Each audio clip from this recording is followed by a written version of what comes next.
네, 오늘 함께해 주실 전문가분 소개해드리겠습니다. 오늘은 JYP홀딩스의 박성규 대표님과 함께할게요. 대표님 안녕하세요. 네, JYP홀딩스의 박성규입니다. 지난밤 고성 속초 지역에 대형 산불이 났죠. 많은 그 지역 주민들이 고통이 많이 심하신데요. 저희 부동산 시그널 제작진을 대표해서 심심한 위로의 말씀 올리겠습니다. 네, 박성규 대표님과 함께 오늘도 부동산에 대한 알찬 정보 전해드리도록 하겠습니다. 자, 매주 금요일 이슈 시그널은요, 여러분들이 오픈 채팅방에 올려주신 궁금증을 해결해드리고 있습니다. 지난주에는 이제 그린벨트 투자에 관한 부분을 알려드렸는데요. 그 방송을 보시고 토지 투자에 관심 있으신 분들이 굉장히 많은 질문을 또 올려주셨어요. 토지 투자에 대해서 더 자세히 알고 싶다라는 내용이었거든요. 자, 이 부분에 대해서 또 한번 자세히 짚어보도록 하겠습니다. 대표님, 이슈 시그널 시작해볼까요? 네, 지난번 그 오픈 채팅방에 안졸리나 졸려님께서 그 그린벨트 투자에 대한 그 이슈 시그널 내용을 보시고 방송 보고 궁금한 게 있어서 여쭤봅니다. 토지 투자를 하려고 하는데 중개업자가 말하는 내용도 그렇고 지도 보는 법이나 경사도 보는 법을 알고 싶은데 이해가 잘 안 되네요. 자세히 알려주셨으면 합니다. 지역은 김포입니다라고 말씀을 하셨고요. 자, 제가 궁금증을 해결하기 위해서 준비를 했는데요. 먼저 준비된 영상부터 만나보시겠습니다.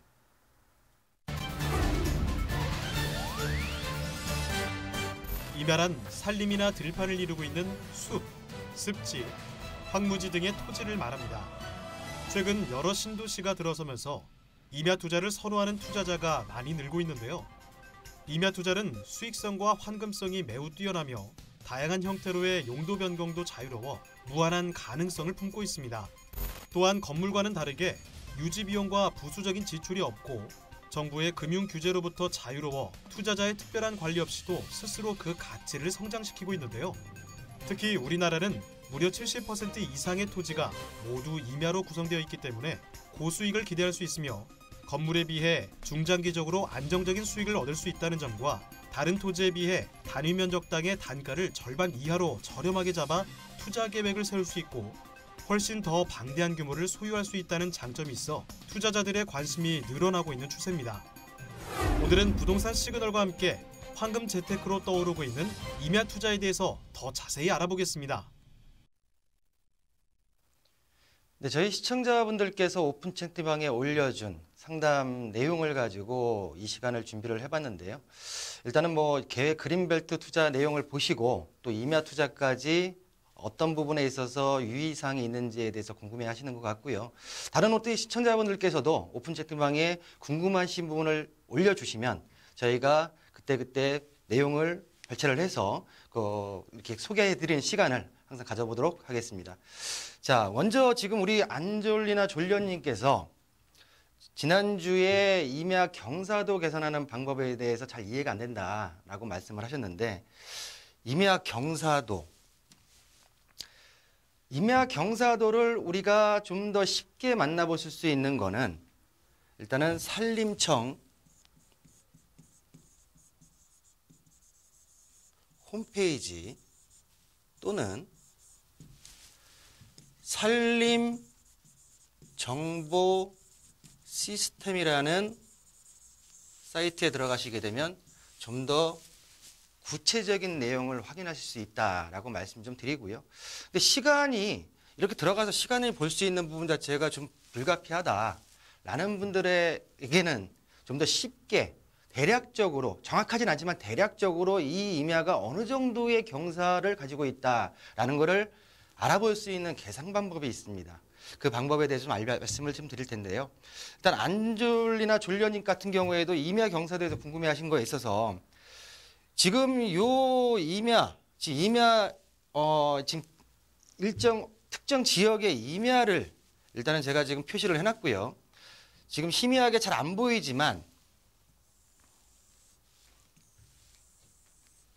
지금 표시하고 있는 선 자체가 이 임야의 등고선입니다. 우리가 기본적으로 인터넷에 있는 지도 사이트를 이용하게 되면 본 등고선이 나오는 지도를 볼 수가 있는데요. 이 등고선 간격을 10m로 보고요. 10m. 여기서 하나, 둘, 셋, 넷, 다섯, 6개라고 하게 되면 이 임야의 높이는 약 60m가 되고요.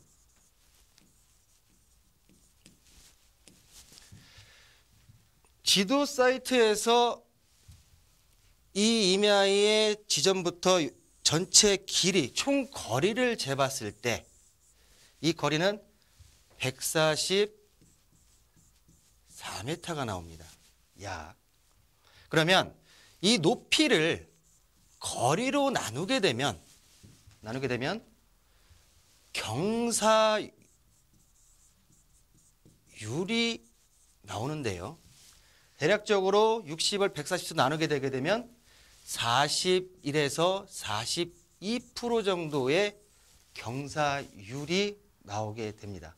자, 그러면 이 지점에서 이렇게 찍던 대략적으로 비슷한 경사율이 나오게 되어 있는데요. 이 경사율을 가지고 경사각도 경사율 환산표라고 있습니다. 인터넷상에 치면 이 표가 나오는데요. 이 표에 있어서 이 경사율에 어디에 포함되어 있는지를 보게 되면 좀 전에 말씀드린 41%에서 42%라고 했죠. 이 구간에 경사율이 측정이 되어 있기 때문에 본 임야의 대략적인 경사도는 21도 이상이다 라고 알 수가 있죠. 임야를 투자해야 되는데 대략적으로 이 임야에 대해서 정보를 모르고 있고 가보니까 그냥 낮은 산이에요. 근데 그러면 경사도가 중요하다고 했으니까 그럼 이걸 바로 내가 어떻게 볼 수 있을까를 바로 확인할 수 있는 계산 방법이 아닐까라고 말씀을 좀 드리고요. 이렇게 경사도가 나오면 각 시군별로 도시계획 조례에 임야의 경사도 조례가 나와 있습니다. 일정 부분 이상이라고 하게 되면 개발행위가 불가하고요. 일정 부분 이하라고 하게 되면 개발행위가 가능한데 본 지역별 임야 경사도 도시계획 조례를 보게 되면 각 지역별로 나와 있습니다. 지금 좀 전에 말씀하셨던 김포 지역 같은 경우에 보전 용도로 되어 있는 임야는 11도 이상이 되게 되면 개발행위가 불가하고요. 만약에 좀 전에 있던 그 임야가 김포에 있는 임야인데 보전 용도로 돼 있다고 하게 되면 20도가 이상 됐기 때문에 개발이 안 되는 임야이기 때문에 매입하시면 안 된다라고 정리를 좀 해드리고요. 또 다른 지역 같은 경우에도 뭐 서울의 녹지 지역, 뭐 고양, 시흥, 평택, 화성, 임야들이 많고 그린벨트가 많은 지역 보게 되면 15도 정도의 경사율 조례가 있기 때문에 그 이하의 임야를 매입하셔야지 추후에 개발행위, 활용이 가능하다라는 부분과 또 김포 지역 같은 경우에는 두 가지 나눠져 있습니다. 현 보존용도의 임야라고 하게 되면 11도 이상이 되면 안 되고요. 김포 지역 같은 경우에 시가와 유보용도로 앞으로 도시지역으로 편입될 임야라고 하게 되면 18도 이상은 개발이 안 되고요. 18도 이하에 대한 부분만 개발행위가 가능하다. 이거는 경사도에 대한 또 다른 고려사항들이 많지만 일단 경사도에 대한 부분 자체로 일단은 본 임야들을 개별 필지마다 개발행위가 가능한지 아닌지를 확인할 수 있다라고 정리 좀 해드리고요. 그러면 지금 토지 중에 임야, 산지라고 하죠. 그러면 토지 투자 종목 중에 용어 정리를 좀 해볼 텐데요. 좀 전에 보셨던 산지, 임야지요. 그리고 녹지, 농지라고 할 수 있죠. 농지 같은 경우에는 답과 전이 있겠죠. 농지. 또 과수원도 있을 수 있고요. 자, 우리가 흔히 집을 지을 수 있는 땅을 대지라고 합니다. 건축이 가능한 땅.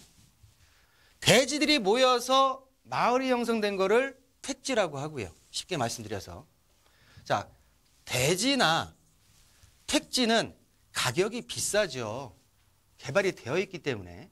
그러다 보니까 토지 투자에 있어서 대부분 많은 분들이 농지나 임야를 가지고 대지화 시킬 수 있는, 임야 같은 경우에는 산지 전용 허가, 농지 같은 경우에는 농지 전용 허가를 받을 수 있는 땅을 사서 개발행위 허가 후 형질 변경을 시켜서 지목 변경까지 가는 아주 원칙적인 토지 투자의 기본 베이스다라고 말씀을 좀 드리고요. 그러면 전국토, 우리가 뭐 예전부터 학교에서 배웠듯이 전국토의 70%가 임야입니다라는 얘기를 많이 저희가 듣고 자랐고요. 현재 총 면적의 100%일 때 임야의 면적은 65%가 전국토의 임야 면적이 임야로 구성이 되어 있고요. 또 전과 답을 합쳤을 때는 한 20% 정도. 보시게 되면 85% 정도가 산지와 농지로 구성되어 있다. 대한민국의 토지는. 우리가 흔히 말하는 대지, 집을 지을 수 있는 대지 같은 경우에는 불과 2%. 수치를 보게 되면 우리 시청자님들 굉장히 작구나 라고 하시는 분들도 계실 것 같은데요. 현재 지금 지목별로 전국토의 구성비를 좀 보셨고요. 그럼 그 중에서도 오늘은 임야에 대해, 산지에 대해서 말씀을 드리는데, 산지 투자에 있어서 유의해야 할 점, 체크 포인트. 자, 임야의 종류는 산지관리법 따로 관리를 합니다. 국토법 하위법인 산지관리법에서 따로 관리를 하는데요. 이 산지는, 임야는 보전산지와 보전임야와 준보전임야로 나뉩니다. 토지이용계획확인원의 법에는 나와 있습니다. 보전산지는 또 두 개로 공익임지와 생산임지로 나뉘는데요. 쉽게 말씀드려서 보전산지는 그냥 보전해라 라는 얘기고요. 준보전산지는, 그러니까 임야 중에 준보전산지 너네들은 개발을 좀 허락해 줄게 라고 하는 임야의 개념으로 생각하시면 되고요. 자, 법령으로 넘어가겠습니다. 말씀드린 대로 산지, 보전산지와 준보전산지로 나뉘고요. 보전산지는 임업용산지와 공익용산지로 나뉩니다. 말씀드린 대로 준보전산지 같은 경우에는 도시계획용 도로의 이용, 택지, 산업용지의 공급 등을 위해서 가능한 임야다라고 말씀을 좀 드리고요. 보전산지 같은 경우에는 임업용, 나무죠. 그리고 공익용으로 나뉘는데, 임업용 같은 경우에는 산림자원 조성, 임업 생산 기능을 촉진하기 위해서, 예를 들어서 임업용 산지 같은 경우에는 약초 재배 아니면 수목갱신을 통해 가지고 좀 더 가치가 있는 나무를 심을 수 있는 생산이 가능한 용도라고 보시면 되고요. 자, 공익용. 일단 공짜가 들어가게 되면 투자 가치에 있어서는 좀 떨어지죠. 일단은 공익의 공공이익을 위한 그 내용을 좀 보게 되면 지비, 그린벨트, 공원, 보안림, 자연휴양림 등이 있는데요. 그린벨트로 찍혀있는 임야는 대부분 공익용 산지로 찍혀있다 라고 말씀을 좀 드리고요. 그러면 공익용 산지 같은 경우에는 절대 하면 안 됩니까? 라고 물어보시는 분이 계세요. 절대 하면 안 된다고까지라고는 말씀 못 드릴 수가 없고요. 그린벨트 같은 경우에는 공익용 산지의 도시개발 지구계획, 지구단위 계획에 들어간다고 하게 되면 개발이 가능한, 계획이 잡히는 개발이 가능할 수도 있다라고 좀 말씀 좀 드리고요. 말씀드린 대로 산지 전용, 농지 전용도 말씀드린 산지 전용 같은 경우에는 세 가지, 네 가지에 대해서 체크 포인트가 있는데요. 산지를 전용, 개발이란 얘기죠. 개발을 하기 위해서는 허가가 이루어질 것이고요. 그리고 이 허가 단계에서 보게 되면 일단은 국토법에 의해서 임목 본수도와 그리고 산지관리법에서 임목 축척도 얼마만큼 나무들이 조밀하게 있느냐. 조밀하게 있다고 하게 되면 좀 더 허가사항에서 좀 애로사항이 있고요. 넓게 있다고 하게 되면 일단은 허가를 내주겠다라는 내용으로 간단하게 생각하시면 되고요. 뭐 처음에 말씀드린 경사도 25도지만 각 지자체별로 경사도에 대한 부분이 조례가 따로 나와 있다라고 말씀 좀 드리고요. 또 사전 환경 영향 평가 요거 같은 경우에는 용도별로 계획관리, 뭐 보전관리, 생산관리, 용도 지역별로 면적 이상이라고 하게 되면 환경 영향 평가를 받아야 되는 내용이 세 번째가 있고요. 마지막 네 번째 같은 경우에는 허가를 받아가지고 진행을 하게 되면 나무를 베죠. 나무를 베게 되면 보존산지와 중부산지에 있어서 각각 일정 금액에 내가 나무를 베니까 다른 곳에 나무를 심든 거기에 대한 복구 비용을 내는 조성비 자체까지도 4개가 모두 허가사항에서 완비가 돼야지 전용을 받을 수 있다. 전용을 받으면 허가를 받으면 형질 변경, 토지의 모양새가 변하는 것을 형질 변경이라고 합니다. 그리고 나서 지목 변경이 들어가는 거죠. 지목, 임야죠. 임야에서 다른 지목으로 변경되는 부분이다라고 말씀 좀 드리고요. 자, 마지막으로 그러면 투자 시 체크 포인트, 토지 투자 시 체크 포인트 첫 번째, 가장 중요한 거는 기본입니다. 기본. 도로. 모든 개발행위, 전용행위에 있어서는 도로가 없으면 개발행위가 불가합니다. 맹지를 구입해 놓으시고 왜 토지는 개발이 안 됩니까? 라고 하시게 되면 굉장히 곤란하고요. 두 번째, 임야 같은 경우에는 아까 말씀드린 대로 경사도가 시군 조례에서 정해져 있는 것보다 이하여야지 일단은 산지 전용을 받을 수 있다라고 말씀 좀 드리고요. 보전임지 같은 경우에도 개발이 되는 케이스가 있지만 되도록이면 준보전임지에다가 투자를 하시는 게 좀 더 토지에 있어서 투자 수익을 볼 수 있다 말씀 좀 드리고요. 마지막으로 좀 전에 약간 4가지 산지 전용 허가, 개발행위 허가를 받을 수 있는 임목도 그리고 사전평가, 영향평가 등 이런 부분 자체를 모두 고려하시면서 토지 투자가 들어가셔야지 실패할 확률을 그리고 토지 투자에 있어서 수익을 볼 수 있다라고 정리해 드리겠습니다.